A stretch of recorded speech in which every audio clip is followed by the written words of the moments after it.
அவரகம் டெல்லியில் நடைபெற்ற மாநில முதலமைச்சர்கள் பங்கேற்ற நிதி ஆயோக் கூட்டத்தில் முதன்முறையாக முதலமைச்சராக பொறுப்பேற்ற பின்னர் இந்த கூட்டத்தில் தமிழகத்திற்கான பல்வேறு கோரிக்கைகளை வலியுறுத்தியிருக்கிறார். இதில் 10 முக்கியமான பாயிண்ட்ஸ் என்னென்ன என்பது குறித்து நாம் இப்போது பார்க்கலாம். முதலில் கல்வி தொகை 3284 கோடி ரூபாயை நிபந்தனையின்றி உடனடியாக விடுவிக்க வேண்டும் என முதலமைச்சர் விஜய் வலியுறுத்தியிருக்கிறார்.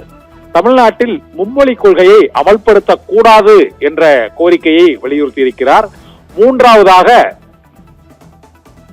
நீட் தேர்விலிருந்து தமிழ்நாட்டிற்கு விலக்கு அளிக்க வேண்டும் என்றும் முதலமைச்சர் வலியுறுத்தியிருக்கிறார் நிதி ஆயோக் கூட்டத்தில்.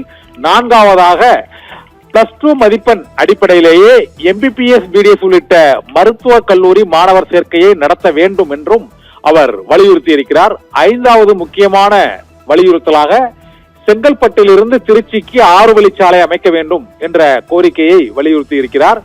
ஆறாவதாக கோவையில் எய்ம்ஸ் மருத்துவமனையை அமைக்க வேண்டும். மதுரையில் 1வது எய்ம்ஸ் மருத்துவமனை, கோவையில் 2வது எய்ம்ஸ் மருத்துவமனையை அமைக்க வேண்டும் என்ற கோரிக்கையை முதலமைச்சர் விஜய் நிதி ஆயோக் கூட்டத்தில் பிரதமரிடம் வலியுறுத்தி இருக்கிறார். நாடு முழுவதும் பெண்களின் பாதுகாப்பை வலுப்படுத்துவதற்காக ஒரு ஒருங்கிணைந்த கண்ட்ரோல் ரூம், கட்டுப்பாட்டு மையம் தேவை என்றும் அவர் வலியுறுத்தி இருக்கிறார்.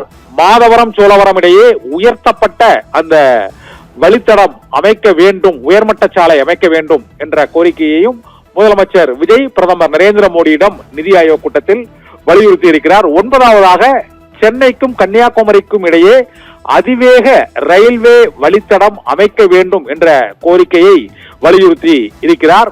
10வதாக திருக்குறளை தேசிய நூலாக அறிவிக்க வேண்டும் என்றும் முதலமைச்சர் விஜய் நிதி ஆயோக் கூட்டத்தில் வலியுறுத்தி இருக்கிறார். ஆபிரகாம்,